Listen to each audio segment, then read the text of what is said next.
Welcome to video गुरु। स्वागत है आपका एक बार फिर से वीडियो गुरु में। और आज फिर आपके सामने बात करने वाले पॉलिटी में। अब आपको लगेगा सर पॉलिटी में पिछले क्लास में क्या पढ़ा, पिछले लेक्चर में क्या पढ़ा, कुछ याद नहीं है। तो मैं आपको जल्दी से मेमोराइज कराऊं क्या पढ़ा था हमने पढ़ा था, याद होगा आपको। देखिए, development of the Indian constitution यानी भारतीय संविधान का विकास, जिसमें से बात किया गया था 1773 के रेगुलेटिंग एक्ट से लेकर 1858 के एक्ट तक। इससे क्या होगा कि आपको थोड़ी सी याद रहेंगी कि हमने पिछला क्या पढ़ा है।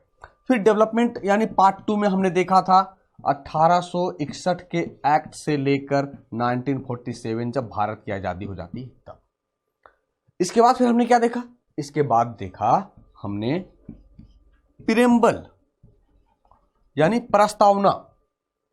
प्रस्तावना के बाद क्या देखा, हमने देखा पार्ट्स एंड शेड्यूल, यानी संविधान के 22 भाग हैं और 12 अनुसूचियां हैं। यानी यहां तक हम लोग देख चुके थे। अब आगे क्या बात करने वाले हैं, अब आगे बात करेंगे जो संविधान आज हमारा पुलिंदा है कहें तो वो किस किस देश के संविधान से लिया गया।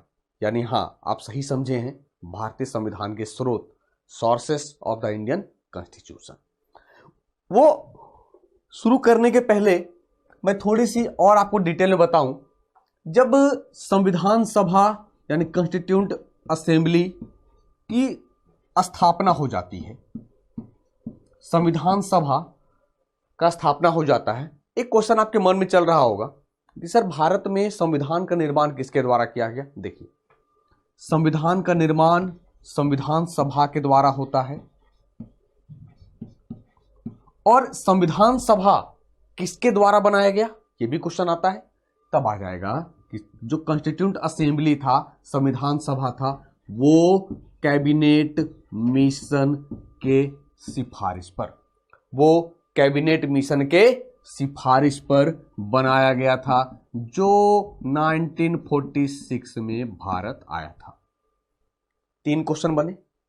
भारतीय संविधान का निर्माण किसके द्वारा किया गया, संविधान सभा के द्वारा। संविधान सभा का गठन किसके द्वारा किया गया, कैबिनेट मिशन के रिकमेंडेशन पे, सिफारिश पे किया गया। अब संविधान सभा बन गया, प्रीएम्बल में देख चुके हैं 3 बैठक हुई है। सर संविधान सभा ने क्या किया पता है, यू नो दैट 60 कंट्री यानी 60 देशों के संविधान को पढ़ा, 60 देशों के संविधान को पढ़ा और लगातार धुआंधार मैराथन 114 दिनों तक बैठक चली है। 114 दिनों तक बैठक चली है। इसके बाद लगभग 60 करोड़ रुपए, 60 कहीं कहीं 64 करोड़ रुपए खर्च आंकी गई है। यानी लगभग 64 से 70, 60 कहीं अलग अलग सोर्सेस में अलग अलग बातें लिखी मिलती है, तो हम लोग अराउंड कहते हैं 70 करोड़ रुपए खर्च किए गए संविधान को बनाने में। और 114 दिन को जो बैठक चली है, कुल सेशन हुआ है 11 सत्र हुए हैं, 11 सेशन चला है। अब क्वेश्चन कितने आएंगे, जितना वर्ड लिखा सब अपने आप में क्वेश्चन है। संविधान सभा की बैठक कितने सेशन में हुई है, 11 सेशन, 11 सत्र। कितने दिनों तक बैठक चली, अलग अलग सेशन में मिलाकर 114 दिन तक। कितने देशों के संविधान को पढ़ा गया और तब जाकर उसकी अच्छी अच्छी बातें निकाली गई 60 देशों के। और कितने पैसे खर्च किए गए, तो लगभग 64 करोड़ रुपए खर्च किए गए, तब जाकर हमारा भारत का संविधान, खूबसूरत संविधान बनकर तैयार हो गया।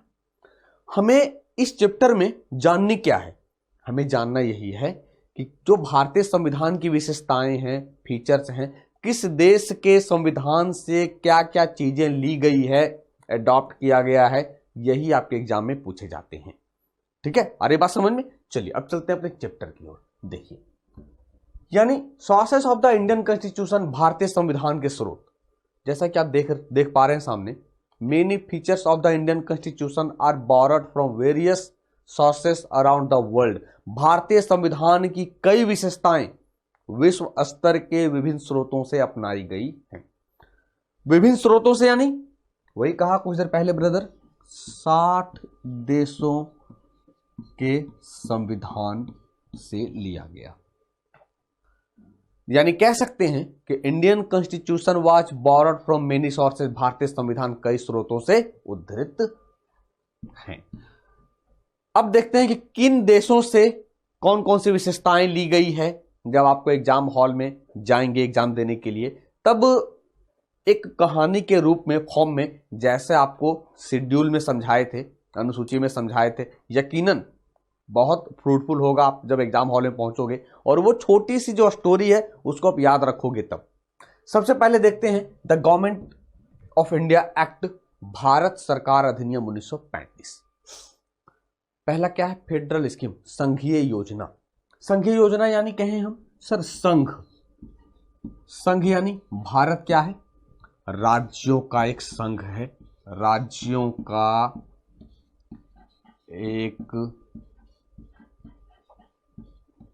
संघ है। यह लिया गया भारत सरकार अधिनियम 1935 से।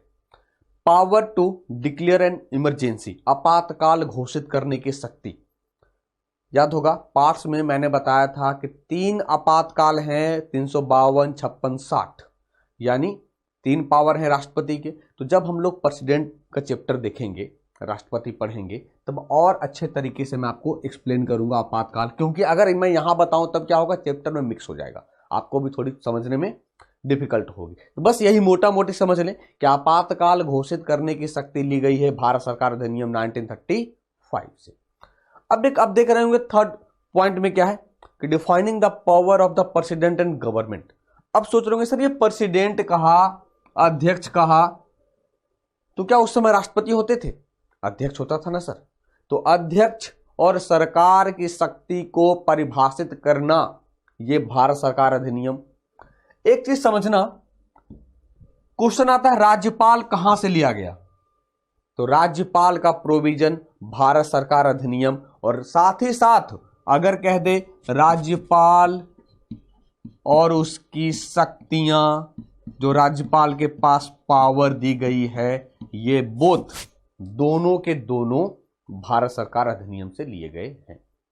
Defining the powers of the federal judiciary. याद होगा जब हम लोग development of the Indian constitution पढ़ रहे थे, भारतीय संविधान का विकास, तब भारत सरकार अधिनियम से ही 1936 में दिल्ली में एक संघीय न्यायपालिका की स्थापना की गई थी। याद आया कुछ? यही भारत सरकार अधिनियम के तहत 1936 में दिल्ली में संघीय न्यायपालिका की स्थापना की गई थी। तो सर आप स्थापना कर दोगे, पावर दोगे ना, तभी तो काम करेगा न्यायपालिका। तो वही कहा कि defining the powers of the federal judiciary, संघीय न्यायपालिका की शक्तियों को परिभाषित किया गया भारत सरकार अधिनियम 1935 के द्वारा। अब आगे देखिए क्या है, और कुछ है? अभी देखिए सेकंड क्या है, defining the power of centre and state level administration, केंद्र और राज्य स्तर प्रशासन की शक्ति को परिभाषित करना। यानी अब जो था केंद्र और राज्य स्तर पर जो प्रशासन कैसे वर्क करेगा, वो सब की सब इसी से। तो हम एक सांस में कह सकते हैं, जब आपके एग्जाम हॉल में पूछे प्रशासन या प्रशासनिक तंत्र, समझना, प्रशासन या प्रशासनिक तंत्र की व्यवस्था कहां से ली गई है? The government of India act 1935। एक आप देखोगे लोक सेवा आयोग, पब्लिक सर्विस कमीशन, कहां से? जो आज की रूपरेखा है भारत सरकार अधिनियम से। एक क्वेश्चन बनता है ये sir, note this is the major source of Indian constitution, या भारतीय संविधान का प्रमुख स्रोत है। कैसे मानते हैं प्रमुख स्रोत है? सर 395 अनुच्छेद है, इस 395 अनुच्छेद में से लगभग 250 अनुच्छेद हूबहू ले लिया गया है। क्लियर? यहां तक याद रहेगा, कोई कंफ्यूजन नहीं है। और याद रहे भारतीय संविधान के विकास में मैं बता चुका हूं पहले ही, फिर से आपको याद दिला दूं ताकि भूली बिसरी याद हो जाए। क्या कि दास्ता का नया बंधन, दास्ता का नया बंधन जेएल नेहरू ने इस एक्ट को कहा था। क्लियर है? चलिए अब देखते हैं इसके आगे। यानी यहां तक अब हमने देख लिया, अब चलते हैं आगे। देखिए क्या होगा। देखिए द यूनाइटेड किंगडम, यानी ब्रिटेन कहें इंग्लैंड कहें, देखिए बगल में फ्लैग दिख रहा होगा, याद रखें, किसी तरीके से भी याद रखें। देखो हमारा मोटिव क्या है कि ओवरऑल एग्जाम हॉल में जाएं और ये आप शान से कहें कि मैंने वीडियो गुरु से पढ़ाई किया, महिंद्रा गुरु से, और तब जाकर हमारी जो कॉन्सेप्ट थी वो क्लियर हो गई और फिर एग्जाम क्रैक हो गया हमारा। चाहे जीएस बेस्ड कोई भी पेपर हो, याद रहे कोई भी पेपर, यानी ऑल इन वन कह दें इसे, ऑल इन वन।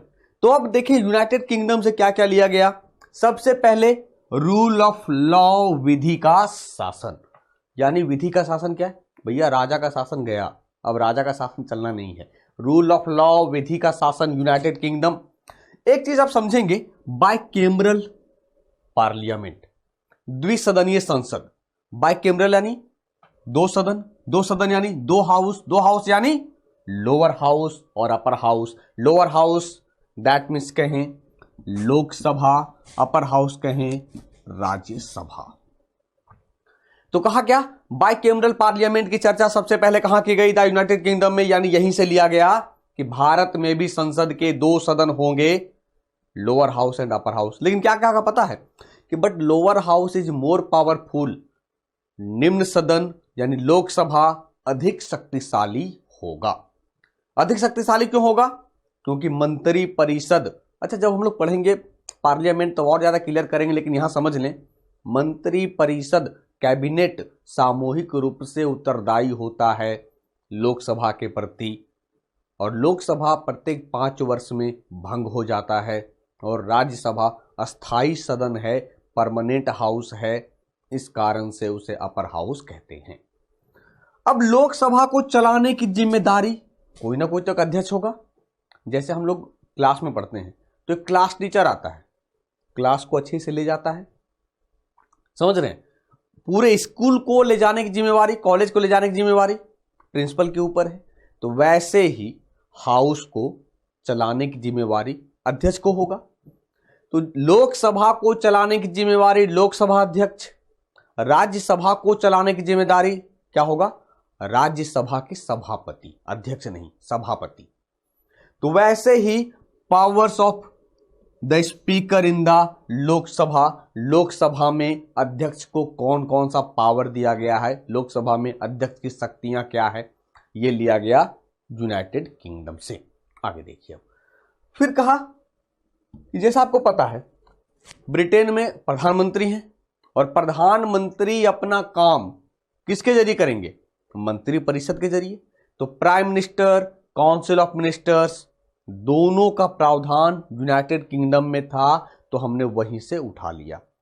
यानी कहें कि मंत्री परिषद, प्रधानमंत्री, दोनों के दोनों यहीं। अभी कुछ देर मैंने पहले कहा कि मंत्री परिषद निम्न सदन के प्रति उत्तरदायी होंगे, यानी council of ministers responsible to lower house, और कह दें लोक सभा, और कह दें लोकसभा। अब प्रधानमंत्री भी है, काउंसिल ऑफ मिनिस्टर्स भी है, तब क्या होगा? कैबिनेट बैठेगा, कैबिनेट मंत्री होगा। यानी कैबिनेट सिस्टम का भी प्रावधान यूनाइटेड किंगडम के संविधान से लिया गया। India has a single citizenship, भारत में एकल नागरिकता है। एकल नागरिकता यानी I am proud to be an Indian, मुझे गर्व है कि मैं एक भारतीय हूं। आप अलग अलग राज्यों में रहते होंगे, कई ऐसे होंगे जो बिहार के निवासी होंगे, कई ऐसे होंगे जो झारखंड के निवासी होंगे, कई ऐसे होंगे जो उत्तर प्रदेश यानी यूपी के निवासी होंगे, कई ऐसे होंगे आप लोग में से जो एमपी के निवासी होंगे। यानी कहें भारत के अलग अलग राज्यों में कहते क्या है कि मैं भैया यूपी का निवासी हूं, लेकिन नागरिकता हमारी क्या है? भारतीय है। तो एकल नागरिकता है। अब एकल यानी, मैं थोड़ी सी आप शॉर्ट में समझाऊं। अब ये देखो, समझना, ये कंट्री मान लें और ये स्टेट मान लें। भारत में सिंगल सिटीजनशिप केवल कंट्री वाली, लेकिन हम अगर यूएसए की बात करेंगे तब क्या होगा, यूएसए में ड्यूल सिटीजनशिप है। तो जब भी आपके एग्जाम में पूछे जाते हैं कि सिंगल सिटीजनशिप या नागरिकता का प्रावधान किस देश से लिया गया, तो यूके भी होगा ऑप्शन में, यूएसए भी होगा ऑप्शन में, और यूएसएसआर भी होगा ऑप्शन में। तो कंफ्यूजन क्रिएट मत करिएगा अपने माइंड में, सीधा याद रखिएगा यूनाइटेड किंगडम। यूएसए में कंट्री का भी है और स्टेट का भी है। तो पता है क्या कहते हैं कि मैं कैलिफोर्निया का नागरिक हूं जो यूएस में रहता हूं। हम लोग क्या बोलते हैं, मैं बिहार का निवासी हूं, मैं यूपी का निवासी हूं जो भारत का नागरिक हूं। निवासी और नागरिक दोनों अलग है। यहां क्या होता है, मैं कैलिफोर्निया का नागरिक हूं जो यूएसए में रहता हूं।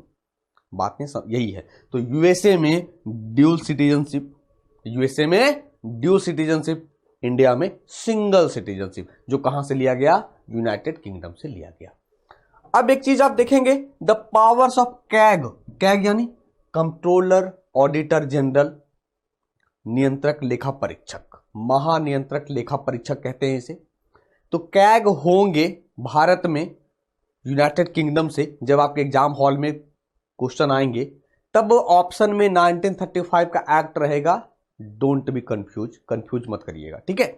अब विशेषाधिकार रीट, ये सब के सब लिए गए हैं यूनाइटेड किंगडम से। क्लियर है। चलिए अब देखें, अब कौन सी चीजें किस देश के संविधान से ली गई। अब आ जाइए यूएसए। तो इसलिए फ्लैग लगा हुआ है बगल में, ताकि आपके माइंड में ये सेट हो जाए कि कौन सी चीजें कहां से ली गई है। जैसा कि आपको पता है कि पहले ही बता चुके हैं आपको, भारत का संविधान लिखित संविधान है। कहां से लिया गया, रिटेन कॉन्स्टिट्यूशन यूएसए से, क्योंकि ब्रिटेन का संविधान अनरिटेन है, लिखित नहीं है। अभी देखिए, कुछ दिन पहले यानी कहें 2019 के फरवरी में पुलवामा हमला हुआ था। वहां पे हमला होने के बाद, मैं एक तरीका बता रहा हूं याद रखने का। सबसे पहले डोनाल्ड ट्रंप साहब हाथ उठाकर कहते हैं कि हमारा मौलिक अधिकार है भारत का मदद करना, और जो आपको लगता है जहां जहां टेररिस्ट है उसे आप खत्म करिए। हमारा मौलिक अधिकार है भारत की मदद करना, दैट मीन्स फंडामेंटल राइट्स कहां से लिया गया, यूएसए से लिया गया। याद रहेगा, हमेशा याद रखिए कि यूएसए ने कहा है कि भारत को मदद करेंगे किसमें, तो आतंकवाद के खात्मे में। ये यूएसए का मौलिक अधिकार है। यानी मौलिक अधिकार, फंडामेंटल राइट्स कहां से लिया गया, यूएसए से लिया गया। प्रेम्बल प्रस्तावना लिया गया संयुक्त राज्य अमेरिका या संयुक्त राष्ट्र अमेरिका से। भारत के प्रमुख, देश का मुखिया राष्ट्रपति होगा, head of the state, head of the state president. ये राष्ट्रपति का भी प्रावधान यूएसए के संविधान से। अच्छा ये बताइए, अब मैंने ले लिया राष्ट्रपति का, राष्ट्रपति होंगे तो राष्ट्रपति को हटाएंगे ना। अगर राष्ट्रपति गलती करता है तो क्या करेंगे, हटाएंगे नहीं, हटाएंगे ना। तो इम्पीचमेंट ऑफ द प्रेसिडेंट, राष्ट्रपति पर महाभियोग, राष्ट्रपति का महाभियोग, ये भी लिया गया यूएसए के संविधान से। एक चीज हमेशा याद रखिएगा, आपके ऑप्शन में जब भी यूके रहे, याद रहे यूके में प्रेसिडेंट नहीं है, यूके में प्रेसिडेंट नहीं है, ठीक है। आगे देखिए, अब देखिए, आप देख रहे होंगे उपराष्ट्रपति यानी पोस्ट ऑफ वाइस प्रेसिडेंट, उपराष्ट्रपति का पद होगा। कहां से लिया गया, संयुक्त राष्ट्र अमेरिका से। तो उपराष्ट्रपति क्या करेंगे, उपराष्ट्रपति भारत में काम क्या है, एब्सेंस यानी अनुपस्थिति। किसकी, राष्ट्रपति की अनुपस्थिति में उपराष्ट्रपति राष्ट्रपति के रूप में कार्य करेगा। अब मान लो रामनाथ कोविंद साहब अब्सेंट है ही नहीं, तो क्या करेंगे, इनको बिठा के रखेंगे। तब vice president as chairman of the Rajya Sabha, Rajya Sabha के सभापति के रूप में उपराष्ट्रपति काम करेंगे। राज्यसभा के सभापति के रूप में उपराष्ट्रपति काम करेंगे। इसलिए इनको सैलरी भी जो दी जाती है वेतन भी दी जाती है वो उपराष्ट्रपति के रूप में नहीं, राज्यसभा के सभापति के रूप में इनको वेतन प्रदान किया जाता है। क्लियर है यहां तक? चलिए अब देखिए आगे। भाई अमेरिका से बहुत सारा चीज लिया गया है, यानी बहुत। अब सोचो राष्ट्रपति है, उपराष्ट्रपति है और फिर सुप्रीम कोर्ट भी है, सर्वोच्च न्यायालय, यानी सर्वोच्च न्यायालय का प्रोविजन होगा भारत में। यह संयुक्त राष्ट्र अमेरिका से लिया गया। और सुप्रीम कोर्ट होंगे जुडिशियल रिव्यू, न्यायिक समीक्षा। अब आप सोच रहे होंगे सर जुडिशियल रिव्यू क्या है? मैं आपको रिसेंटली एक कहें हम स्टेटमेंट कहते हैं, स्टेटमेंट क्या है? राफेल डील पर फैसला दे दिया था सुप्रीम कोर्ट ने कि अब इस पर बहस नहीं होगी। यार बहस नहीं होगी, तब जो भारत के भूतपूर्व कह दे वित्त मंत्री यशवंत सिन्हा साहब फिर से गए सुप्रीम कोर्ट और कहे क्या, सर जो आप फैसला दिए हो वो सही नहीं मुझे लगता है, मैं कुछ और डॉक्यूमेंट आपको सबमिट कर रहा हूं, आप अपने जो फैसले दिए उस पर आप फिर से जुडिशियल रिव्यू लीजिए। तब सुप्रीम कोर्ट ने फिर से न्यायिक समीक्षा करने के लिए तैयार हो गया। यानी कहें हम कि सुप्रीम कोर्ट अपने फैसले का भी और सरकार जो कुछ फैसले लाती है और वो जनता के विरुद्ध लगता है या सरकार अपने फायदे के लिए लाएगी और तब कोई जनहित याचिका के रूप में सुप्रीम कोर्ट में लेकर चला जाए, तब उसे जुडिशियल रिव्यू न्यायिक समीक्षा करती है सुप्रीम कोर्ट। ये प्रोविजन लिया गया संयुक्त राष्ट्र अमेरिका यानी द यूएसए से। ऑलवेज पता है भारत में न्यायपालिका इंडिपेंडेंट यानी स्वतंत्र है ना। अगर हम हाई कोर्ट की बात करें तो ना हाई कोर्ट पर प्रेशर राज्यपाल और मुख्यमंत्री का होगा और ना ही सुप्रीम कोर्ट पर प्रेशर राष्ट्रपति और प्रधानमंत्री का होगा। क्वेश्चन आपके वन लाइनर आएंगे। भारत में न्यायपालिका है, क्या है? एक चीज याद रहे, स्वतंत्र है। क्या है? इंडिपेंडेंस है। अब मान लो हम राष्ट्रपति को हटा दिए, कैसे? महाभियोग से, इंपीचमेंट से। अगर सर्वोच्च न्यायालय के न्यायाधीश, उच्च न्यायालय के न्यायाधीश भी कुछ फॉल्ट में पाए जाते हैं तो कैसे हटाएंगे? हटाएंगे ना इन्हें। तब इनका भी तरीका वही है, जैसे हम राष्ट्रपति को हटाते हैं वैसे ही सुप्रीम कोर्ट के जज को हटाते हैं, और जैसे हम सुप्रीम कोर्ट के जज को हटाते हैं वैसे उच्च न्यायालय के जज को हटाते हैं। ये सब का प्रोविजन लिया गया संयुक्त राष्ट्र अमेरिका यूएसए के संविधान से। क्लियर यहां तक? चलिए अब आगे देखिए। अब आ जाए ऑस्ट्रेलिया। ऑस्ट्रेलिया क्या है? अच्छा, ऑस्ट्रेलिया का भी फ्लैग भी है, याद रहे आपको, देख लीजिए। सेंटर स्टेट रिलेशनशिप, केंद्र राज्य संबंध। केंद्र राज्य संबंध के बीच अगर बात करें हम तो प्रशासनिक संबंध होगा, फिर आर्थिक संबंध टैक्स को लेके होगा। ये सब के सब कैसा हो, दोनों के बीच जो अंडरस्टैंडिंग कैसे रहेगी, बॉन्डिंग कैसे रहेगी, ये ऑस्ट्रेलिया से लिया गया। हमने आपको पढ़ाया था शेड्यूल में समवर्ती सूची, कंकरेंट लिस्ट, याद करिए, पिछले लेक्चर में पढ़ा था आपने। कंकरेंट लिस्ट, समवर्ती सूची कहां से लिया गया? ऑस्ट्रेलिया से लिया गया। अब थोड़ी सी मैं चाहूंगा कि आप अपने दिमाग पर जोर दीजिए, कंकरेंट लिस्ट में क्या क्या सब्जेक्ट था और कंकरेंट लिस्ट क्या होता है, कंकरेंट लिस्ट में कितने सब्जेक्ट हैं। इससे क्या होगा ना, थोड़ी सी आपको पिछले लेक्चर का भी दिमाग में रखना पड़ेगा कि मैंने पिछले लेक्चर में क्या पढ़ा था। ठीक है, आप अगर हो सकता है आप नोट्स बना रहे हो या आप जैसे स्नैपशॉट ले रहे हो, जैसे भी याद रखें, लेकिन थोड़ी सी पिछले जो पढ़ा उनको आप रिकवर करिए। तो कंकरेंट लिस्ट यानी जो भी सब्जेक्ट होंगे, फॉर एग्जांपल फॉरेस्ट, कानून केंद्र सरकार भी बनाएंगे, राज्य सरकार भी बनाएंगे, लेकिन अगर सब्जेक्ट क्लैश करेगा, लॉ क्लैश करेगा तो केंद्र सरकार के कानून मान्य होंगे। क्लियर है? कोऑपरेटिव फेडरलिज्म, सहकारी संघवाद, ये भी ऑस्ट्रेलिया से। The joint sitting of the parliament, संसद की संयुक्त बैठक। अब ये क्या है? संसद की संयुक्त बैठक, जब लोकसभा राज्यसभा में किसी बात को लेकर विवाद हो गया और उस विवाद के निपटारण के लिए दोनों को बुलाना होगा ना। अब समझो ऐसे मानिए लोकसभा है, राज्यसभा है, लोकसभा और राज्यसभा है, दोनों के बीच 36 का रिलेशन हो गया। अब सर 36 का रिलेशन हो गया तो इसको 63 में कन्वर्ट करना होगा ना सर। तब 63 में कन्वर्ट करने के लिए संसद की संयुक्त बैठक की आवश्यकता पड़ती है। संयुक्त बैठक बुलाएंगे कौन? राष्ट्रपति, अध्यक्षता करेंगे लोकसभा स्पीकर। याद कैसे रखें? Article number 108। याद रखने का तरीका आप देखेंगे कि 108 को जनरली एम्बुलेंस का नंबर दिया गया है।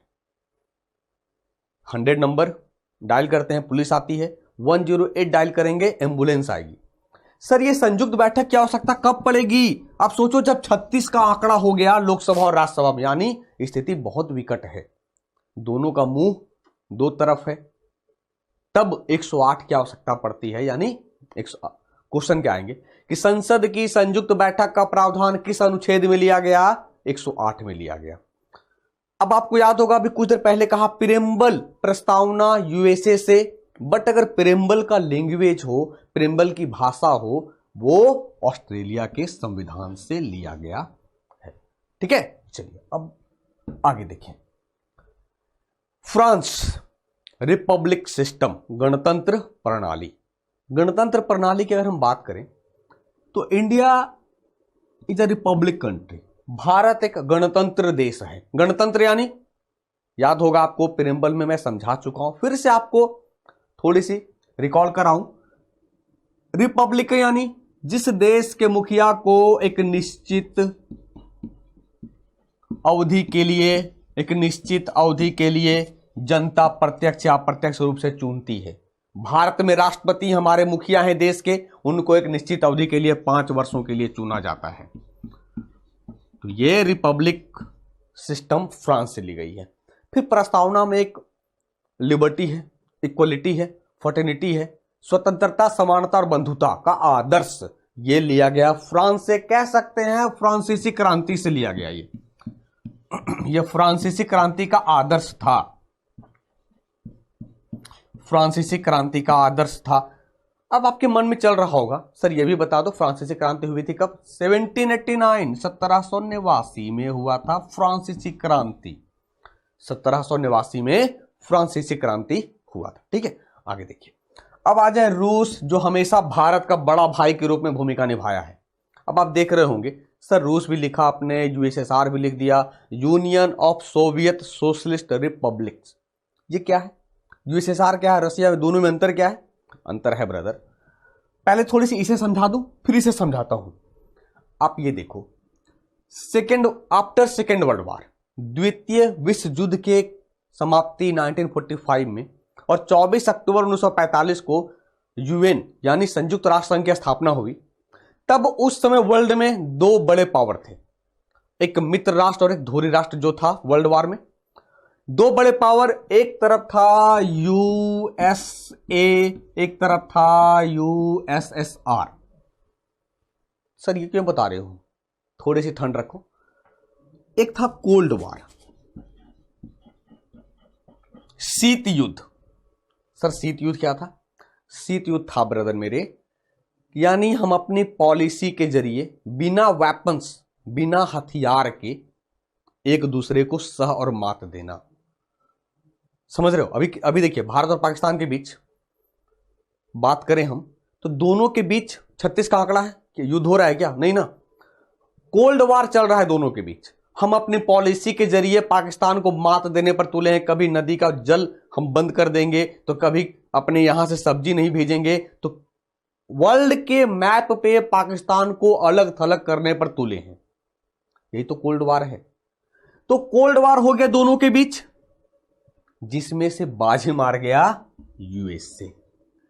और 1992 में 1992 में यूएसएसआर को सोवियत संघ रूस को 12 भागों में डिवाइड कर दिया गया। और आज का जो परिदृश्य है, 3 स्थान को अगर हम छोड़ दें, अब आप सोच रहे हो सर 3 स्थान कौन कौन सा? भैया 3 स्थान यानी हिंदुस्तान, पाकिस्तान, अफगानिस्तान को अगर छोड़ दिया जाए, जितने सारे स्थान हैं, Tajikistan, Kyrgyzstan, Turkmenistan, Uzbekistan, Ukraine, सब के सब पार्ट ऑफ यूएसएसआर। सब किसके पार्ट हैं? यूएसएसआर के पार्ट हैं। यानी अब सोचो, मुझे यह बताने के पहले यूएसएसआर को समझाना पड़ा आपको, ताकि मन में कोई कंफ्यूजन ना हो कि सर रसिया भी लिखा और आपने यूएसएसआर भी लिखा है। ठीक है, तो आपके एग्जाम में रसिया भी रहे, यूएसएसआर भी रहे, कोई कंफ्यूजन नहीं होनी चाहिए। अब इसको याद कैसे करें? रसिया हमारा बड़ा भाई है, यूएसए भी अब बड़ा भाई हो गया। उसने तो कह दिया मौलिक अधिकार है, मैं तुम्हारा मदद करूंगा आतंकवाद के खात्मा में। लेकिन जब देश आजाद होता है, देश आजाद होने के बाद भारत पाकिस्तान के बीच युद्ध हुआ, रूस ने कह दिया बड़ा भाई होने के नाते भारत का मदद करना हमारा मौलिक कर्तव्य है। अमेरिका कहता है हमारा मौलिक अधिकार है भारत का मदद करना, और यह कहता हमारा कर्तव्य है। तो याद रहे, जहां यूएसए से अधिकार फंडामेंटल राइट्स, वहीं यूएसएसआर से मौलिक कर्तव्य यानी फंडामेंटल ड्यूटीज लिया गया है। जब हम लोग फंडामेंटल ड्यूटीज पढ़ेंगे तब और अच्छे से एक्सप्लेन करेंगे कि कैसे लिया गया, कब लिया गया, कितने फंडामेंटल ड्यूटी थे, है ना। चलिए अब आगे देखिए, द आइडियल ऑफ जस्टिस, प्रस्तावना में न्याय आदर्श सामाजिक, आर्थिक और राजनीतिक रूप से, याद होगा प्रिम्बल में मैंने आपको अच्छे तरीके से समझाया था। न्याय आदर्श क्या है?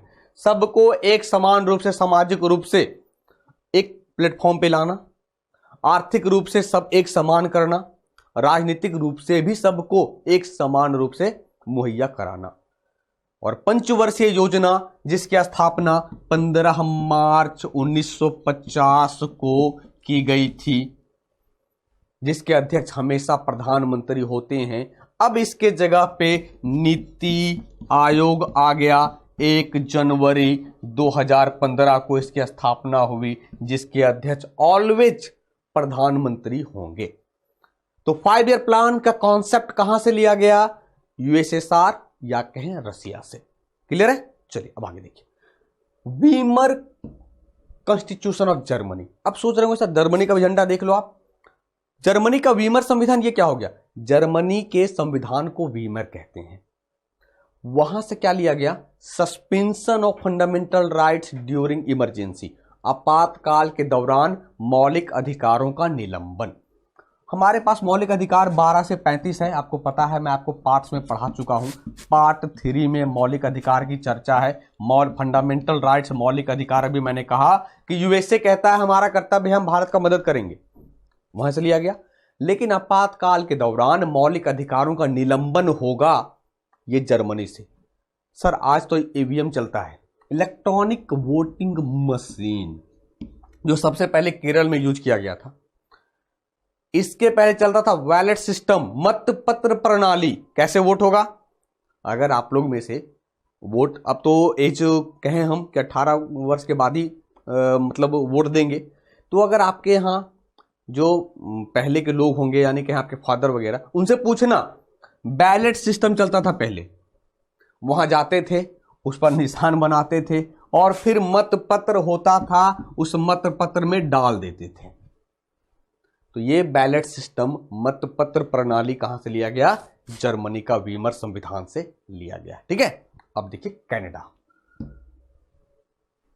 Federation with a strong centre. आपको पता है भारत राज्यों का एक संघ है, लेकिन मजबूत कौन, राज्य या केंद्र?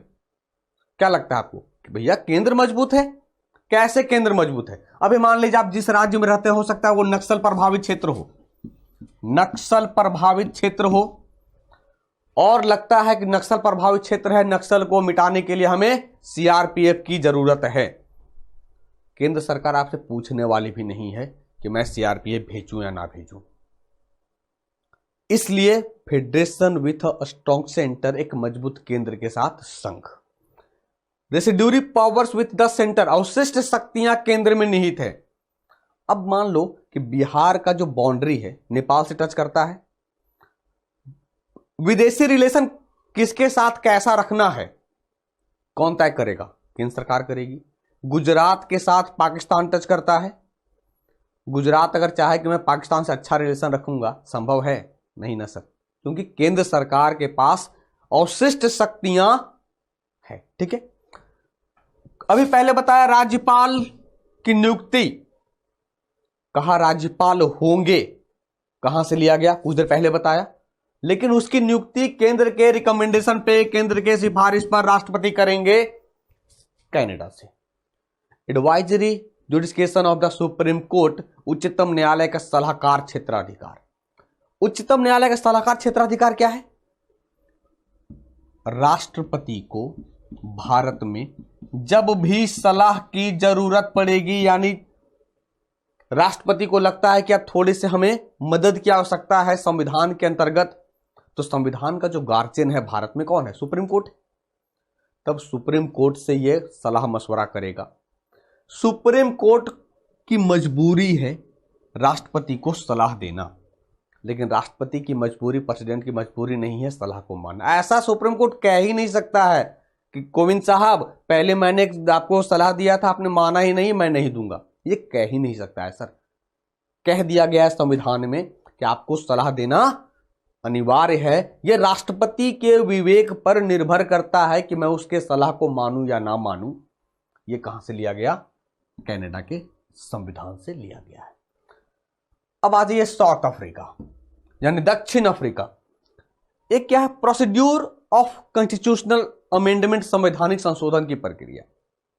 अब आप सोचेंगे कैसे याद रखें सर, ये तो बहुत मुश्किल है। बस बिल्कुल कहानी की तरह याद रखना है। अब सोचिए 1983, 1983, इसके पहले अगर हम देखें तो 1975। अब आप सोच रहे हो सर लिख क्या रहे हो? 1979, थोड़ी सी ठंड रखो। वर्ल्ड कप की शुरुआत 1975 में हुई है। आज हम लोग 2019 के वर्ल्ड कप की जो इंग्लैंड में होना है। दक्षिण अफ्रीका कभी जीता है? नहीं जीता है। तब साउथ अफ्रीका का कैप्टन कहता है यार हमें अपने खेल में संशोधन की जरूरत है, हमें अपने खेल में संशोधन की जरूरत है। यानी दक्षिण अफ्रीका से संशोधन की प्रक्रिया ली गई है। जब भी एग्जाम हॉल में संशोधन की बात याद रहे, दक्षिण अफ्रीका कभी भी वर्ल्ड कप नहीं जीता है, तो आपको याद रखना होगा कि दक्षिण अफ्रीका वर्ल्ड कप जीतने के लिए अपने खेल में जब तक जोंटी रोड्स जैसा प्लेयर नहीं लाएगा तब तक संशोधन प्रक्रिया उसकी नहीं चलेगी, यानी तब तक उसके खेल में संशोधन नहीं होंगे। ठीक है, आगे देखिए। Election of the members of the Rajya Sabha, Rajya Sabha के सदस्यों का चुनाव। राज्यसभा की बात करें तो सर कुल सदस्यों की संख्या 250, जिसमें से 238 इलेक्टेड, 12 नॉमिनेटेड। राज्यसभा के सदस्यों का चुनाव होगा, चुनाव की बात कर रहे हैं, चुनाव होगा, दक्षिण अफ्रीका से लिया गया है। इसके चुनाव में भाग लेते हैं कौन? तो विधानसभा के सदस्य भाग लेते हैं। देखेंगे जब राज्यसभा पढ़ेंगे तो और अच्छे तरीके से आपको समझाएंगे। ठीक है, यानी याद रहे अगर इलेक्शन की बात करें राज्यसभा की, दक्षिण अफ्रीका, नॉमिनेटेड की बात नहीं किया, यानी केवल 238 की बात कर रहे हैं, ना कि 12 की। अब सोच रहे हो सर 12 का क्या होगा? वो कहां से लिया गया है? वो कहां से लिया गया देखते हैं आगे। यहां तक आ गई बातें समझ में? आई थिंक यहां तक बातें क्लियर हो गई होगी आपको। ठीक है, आगे देखिए। अब आ जाए आयरलैंड, आयरिश संविधान। Directive principles of state policy, directive principles of state policy, राज्य के नीति निर्देशक सिद्धांत, जिसको कभी कभी सेटर आपके माइंड से खेलने के लिए शॉर्ट में इंग्लिश में DPSP लिखता है। Directive principles of state policy, राज्य के नीति निर्देशक सिद्धांत, आयरलैंड से लिया गया, जिसकी जिक्र पार्ट कितने पढ़ाया था आपको पार्ट्स में? पार्ट 4 और 36 से 51 आर्टिकल नंबर। अब देखिए कुछ देर पहले कहा राज्यसभा में सदस्यों का चुनाव, दक्षिण अफ्रीका, ये क्या था? कनाडा। चलिए मैं आप पर छोड़ता हूं, ये आप सोचिएगा कि इलेक्टेड की बात करेंगे तब क्या होगा। मैं यहां नॉमिनेटेड की बात करता हूं। Nominated of the members in the Rajya Sabha, Rajya Sabha में सदस्यों का मनोनयन, यानी 12 मेंबर जो अपने सेक्टर के विशेषज्ञ होंगे, चाहे वो आर्ट्स की बात करें, कला की बात करें। कला यानी चाहे एग्जाम्पल ले लो, रेखा थी, एग्जाम्पल ले लो, कला में ही देख लें, क्योंकि स्पोर्ट्स का कोई है नहीं तो उसे हम कला में मानते हैं। मैरी कॉम, सचिन तेंदुलकर। सोशल सर्विस की बात करें, सामाजिक सेवा की तरह बात करें, ठीक है, तो यानी मनोनयन की बात करेंगे तब क्या होगा, आयरलैंड। और method of the election of the president, राष्ट्रपति चुनाव की प्रक्रिया, राष्ट्रपति का प्रावधान यूएसए के संविधान से, लेकिन method of the election of the president, राष्ट्रपति चुनाव की प्रक्रिया आयरलैंड। राष्ट्रपति का प्रावधान यूएसए, अगर इलेक्शन की बात करें आयरलैंड। ठीक है, आगे देखिए, अब जापान आ जाए। प्रोसीड्यूर एस्टेब्लिश्ड बाय लॉ, विधि द्वारा स्थापित प्रक्रिया, जो भी रूल रेगुलेशन होगा वो सब के सब कैसे काम करेंगे, प्रोसीड्यूर एस्टेब्लिश्ड बाय लॉ, विधि द्वारा स्थापित प्रक्रिया, किस देश के संविधान से, जापान के संविधान से। जो सोर्सेस था, संविधान के स्रोत थे, ये चैप्टर यहां आपका कंप्लीट होता है। यानी अब तक हम लोगों ने जो जो पॉलिटी में पढ़ा वो आप मेमोराइज करिए और उसे देखिए, और यकीनन यहां तक डेफिनेटली आपको कोई भी प्रॉब्लम नहीं होगा। तो ये लेक्चर को अब करते हैं समाप्त यहीं, और मिलेंगे फिर से नए लेक्चर में। तब तक के लिए धन्यवाद।